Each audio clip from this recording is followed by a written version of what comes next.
Bonjour, bonjour.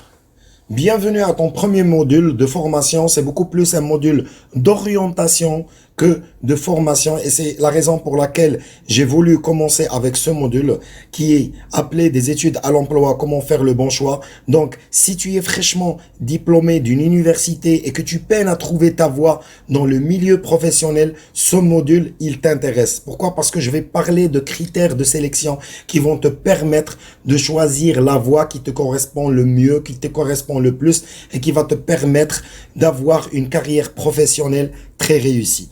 Donc, je vais commencer par le premier critère. Le premier critère, tout simplement, c'est que ce métier, le métier que tu vas choisir, doit te plaire et te correspondre. Te correspondre comment? Eh bien, tout simplement, tu dois savoir d'abord qu'est-ce que tu veux. Tu dois savoir ce qui te plaît. Qu'est-ce que tu ne veux pas? Qu'est-ce que tu ne veux pas faire? Quelle carrière tu ne veux pas? Et qu'est-ce qui t'intéresse, mais surtout, qu'est-ce qui te motive? Et pour répondre à toutes ces questions, tout simplement, tu dois devenir un expert de toi-même. Pourquoi? Parce que toute personne est unique et on ne peut pas connaître réellement tes principales motivations. Donc, tu es le seul à pouvoir résoudre cette énigme. Tu es le seul et je vais je vais te donner quelques indications pour te faciliter la tâche, mais je t'invite à faire une réelle introspection de ta personne et de chercher réellement qu'est-ce qui te motive pour savoir déjà pour répondre aux premiers critères.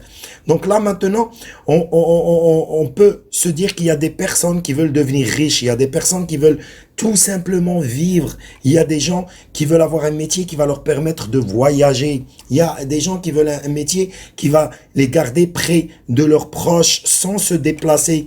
Il y a des personnes qui aimeraient par exemple travailler seules, il y a des personnes qui aimeraient travailler en équipe. Donc toutes ces questions, ce sont des questions que tu dois te poser pour affiner un peu cette recherche, cette quête vers ton emploi idéal. Deuxième critère, et c'est moi je dirais le critère peut-être le plus important des trois critères qu'on va voir aujourd'hui, tout simplement ton métier doit apporter de la valeur aux autres. Donc, tu dois être capable, grâce à tes compétences, de résoudre des problèmes ou de satisfaire des besoins que d'autres personnes ont et pour lesquels ils sont prêts à te payer.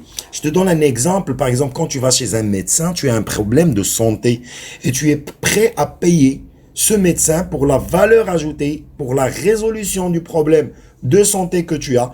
Pourquoi? Parce qu'il a les compétences requises pour trouver le problème et pour trouver la solution. Donc, que ce soit vis-à-vis de ton employeur ou de tes clients, tu dois être capable de développer une grande valeur ajoutée. Et ce critère, malheureusement, il est rarement abordé alors que c'est un sujet qui est crucial. Les gens, quand ils veulent commencer à travailler, ils essayent un peu juste de savoir est-ce que ça va leur apporter de la valeur à eux.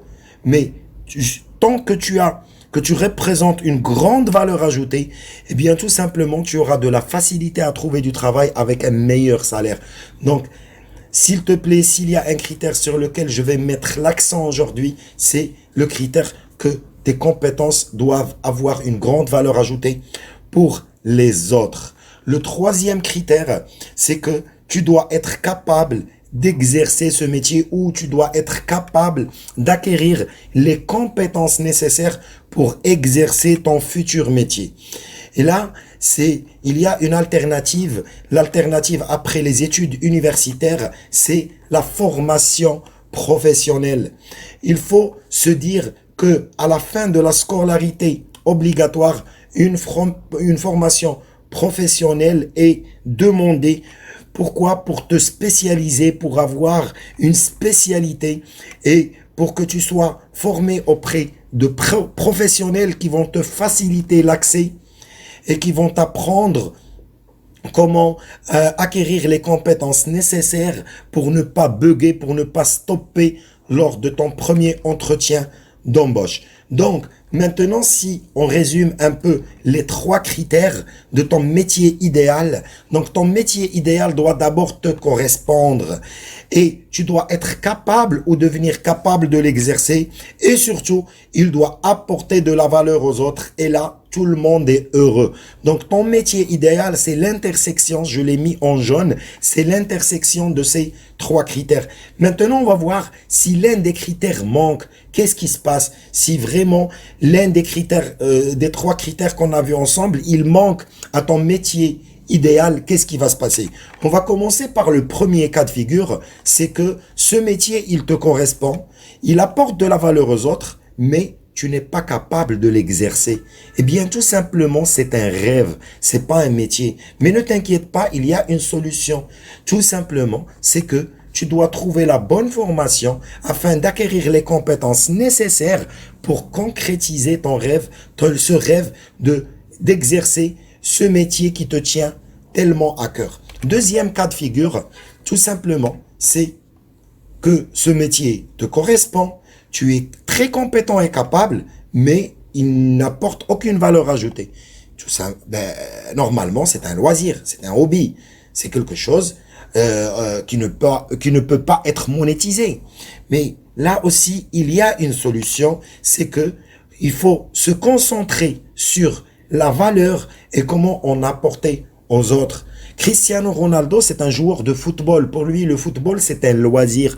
Mais il s'est tellement perfectionné et il a mis l'accent sur comment apporter de la valeur qu'il est devenu l'un des joueurs les plus riches du monde. Il en a fait son métier. Troisième cas de figure, et malheureusement, c'est le plus fréquent. Et c'est ce qu'on trouve sur le marché de l'emploi. C'est le cas qu'on trouve pratiquement chez 80% des salariés, c'est qu'ils sont capables d'exercer ce métier, ils apportent de la valeur, mais le métier ne leur correspond pas. Donc là, on tombe dans la démotivation. C'est pour ça que je vous ai dit, c'est ce qui touche, c'est ce cas, il touche la majorité, plus de 80% des personnes qui sont dans le salariat souffrent de ce cas de figure. Donc là, la solution, c'est tout simplement de devenir un expert de vous-même. J'espère que ce module vous a été d'une aide capitale et importante, qu'il vous a aidé un peu à chercher et à définir votre métier idéal. Donc, je vous dis merci pour votre attention et au prochain module.